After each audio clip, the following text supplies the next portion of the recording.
Hey everybody, welcome to another Intro to HTML video. In this video, we're going to talk about units of measurement, and we're going to talk about controlling the box model using shorthand and longhand form for the properties. So first of all, let's talk about units of measurement. In order to do so, we're going to need to have a blank document. I've just got my standard skeleton here with the doc type at top, HTML, my head with the char set, and the title, a style sheet, the body, and the closing HTML. I want you to get just a blank HTML document as well. If you need to pause the video to get that open, do that. Otherwise, just continue on with me right now. All right, I'm going to start with some paragraphs here. Opening and closing P. I'm going to get some dummy text.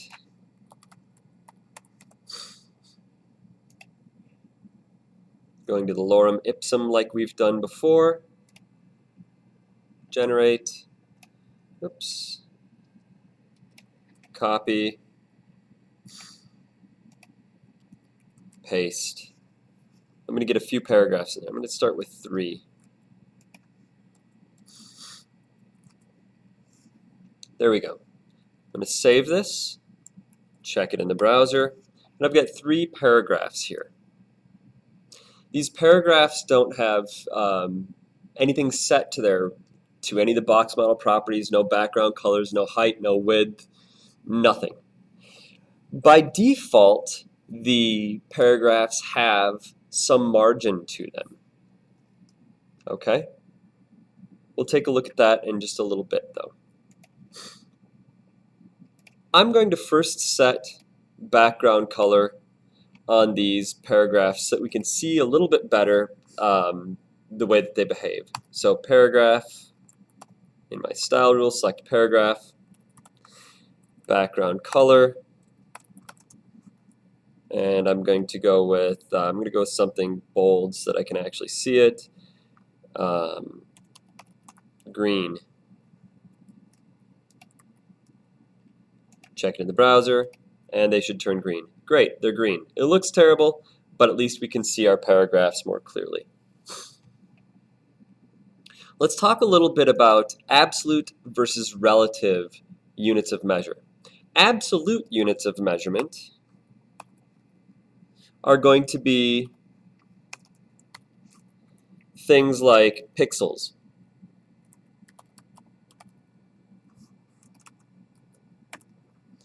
or centimeters, or inches, or feet, or meters. Now you can't use inches, feet, meters, and stuff like that in HTML, but those are absolute measurements. We can take some sort of a measuring device and we can set it down next to something and measure things out in terms of pixels, inches, feet, meters, miles, kilometers, so on and so forth. Okay?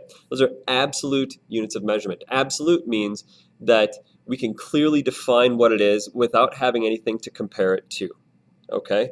A pixel is a pixel is a pixel. If I say something is going to be 25 pixels wide, it will always be 25 pixels wide. So let's do that. Let's go width, width, and let's set the width to 450 pixels wide. Save it, check it in the browser. Now, these are exactly 450 pixels wide. Okay? If I narrow down my browser, they will stay 450 pixels wide. If I narrow down my browser past the size of those, it's still 450 pixels wide, and it gives us this horizontal scroll bar to scroll back and forth to the 450 pixels width.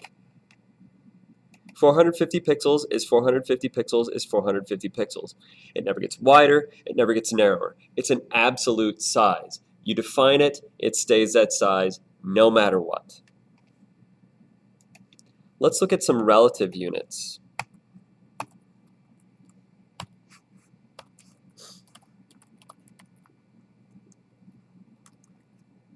Percent, or M, these are both relative units.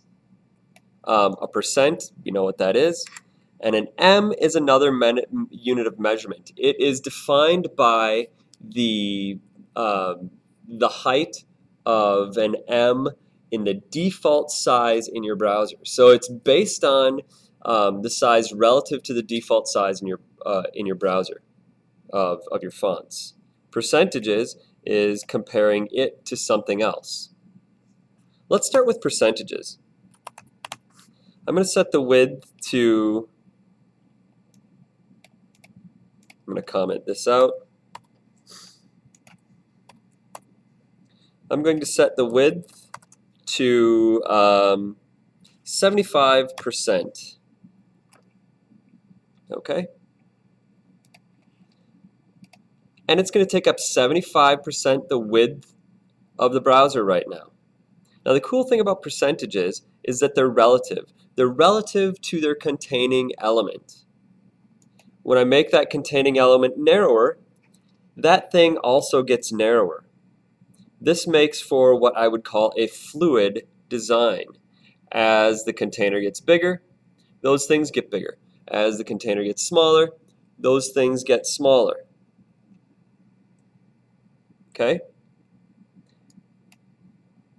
Now, let's just say you make a web design on your computer at home, and your computer is a very high resolution screen, and you're working on a massive monitor. Maybe your display is 36 inches wide, and you've got the resolution maxed out. You design it with absolute sizes so that it fits the width of your browser window when your browser window is set to 2/3 the size of your screen. That might be something like your width. You might set it to something like, I don't know, 1600 pixels, and that looks great on your screen. And it fits nicely. Everything is arranged great on your screen. And then you hand it off to somebody else like me who's looking at it on a laptop with a lower resolution. Oops, I need to save it first. Need to comment this out as well. And 1600 pixels is too wide. And it doesn't get narrower. Notice I have to scroll left and right to see all my content. This is one of the perils of using absolute values. If you set the absolute value for the width of your page to be something that's wider than is usable on a lot of screens, people are going to have to scroll left and right. They don't want to have to do that. Some of the benefits of having absolute values for the width of the screen, or for the width of your web design, is that things are always going to line up exactly the way you want them horizontally and vertically. You can have a very stable looking design, but there's some give and take. Let's say you create a very stable looking design using absolute pixels for widths on everything, and it looks great on a screen that has a viewport that is 960 pixels wide. Well, that looks great on a laptop, looks great on a desktop. Let's say somebody opens it up on their iPhone. Well, that's going to be really, really hard to read on the iPhone. It's not a fluid design, so it doesn't shrink down and scale down well for handheld devices. Absolute sizes can be problematic, so we're going to use them sparingly. Most of the designs that we're going to do from here on out are going to use relative sizes, especially for widths. We're going to make designs that are going to be more fluid. In other words, when we grow them and shrink them, they grow and shrink with the screen. So something like 80% is going to grow and shrink with the size of the screen. Okay, it makes it more fluid so that it looks good on my screen versus your screen versus some other screen. Okay, so that's absolute and relative. Let's move on a little bit.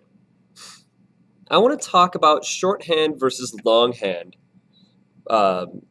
notation with these properties. The box model has 4 properties we can work with. it's got, well, it's got more than that. It's got height and width. It's got border. It's got margin. It's got padding.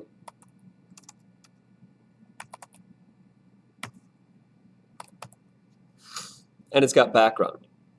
Okay, so 1, 2, 3, 4, 5, 6 things. Each of these, given that it's based on a box, has 4 different sides that we can control. Well, not each of these. Height and width don't, but border, margin, padding have 4 different sides that we can control. Border has a border top. It's got a border bottom.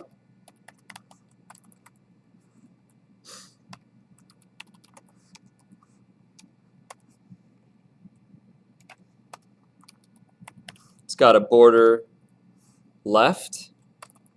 It's got a border. Why am I having troubles typing today? Border right. And we can set all of these things individually. So far, for the most part, all we've been doing is setting border. We do something like this, 2px solid black. And what it's going to do is it's going to set all 4 sides to the same thing. So if I did this, paragraph border 2 pixels solid black, all 4 sides are going to get that same border, 2 pixels solid black, all the way around. We would consider this shorthand. It's shorthand because we are using one statement to do 4 different things.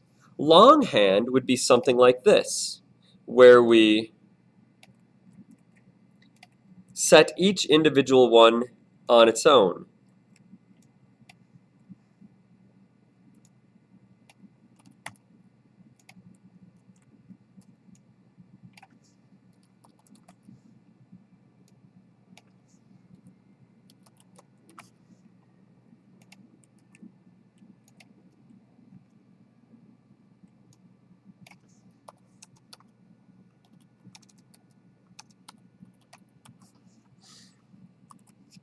Save it, look at it in the browser, and you can see each side had its own style. This is the longhand way of doing it. I can select border dash top, border dash bottom, border dash left, border dash right. I can do the same thing with margin. Dash bottom, and I can set the margin to something very large, 25 pixels. And you'll see that the bottoms will push downward, but the tops, the lefts, and the rights did not. Let's say I wanted to shove this whole thing over to the right a little bit. I could do that with having a margin on the left. I put a margin on the left. It's going to push these paragraphs over to the right. So I'll try that. Margin left.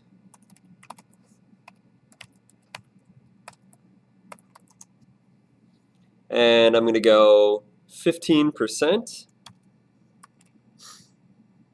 And push these things over to the right. There we go. I put that margin only on left. I didn't put it on the top, the bottom, or the right, just on the left. So this is one way of doing it longhand, by choosing which side of the box property we want to work with. Padding, margin, and border all have a top, bottom, left, and right. Okay? Well, let's go back to shorthanding it again. I'm going to look at padding. We know that if I did 2% padding, shorthand, it's going to set 2% around all sides. Top, bottom, left, and right get the 2% padding. Let's say that I wanted top and bottom to have 8% padding, and left and right I wanted to have 2% padding. So I wanted top and bottom to have 8%. Left and right I wanted to have 2. If I know that top and bottom are going to be the same as each other and left and right are going to be the same as each other, I can add 2 arguments to the value. The first argument will control top and bottom. Second argument will control left and right. There we go. So 8% top and bottom, 2% left and right. That's kind of cool if you want it to be balanced top and bottom, balanced left and right. But what if I wanted each side to be different? What if I wanted 3% on the top, 8% on the bottom, left I wanted it to be 10%, and right I wanted it to be 2. So I said 3% on the top, I wanted right to be 2%, I wanted bottom to be 12%, and I wanted left to be 10%. I could do shorthand with 4 arguments. Set it, check it. So the top was 3, right was 2, bottom was 12, left was 10. Let's look at this again. What we've got is 4 arguments. Each one of these arguments controls a different side of the box. It starts with top, and then it goes around the box clockwise. So top, right, bottom, left. Okay? So the arguments are like this. Top, right, bottom, left. So this is a shorthand way of doing it. With shorthand, we can have the two argument, or I should say the 1 argument to start with. We could do the 2 argument, which would be, oops,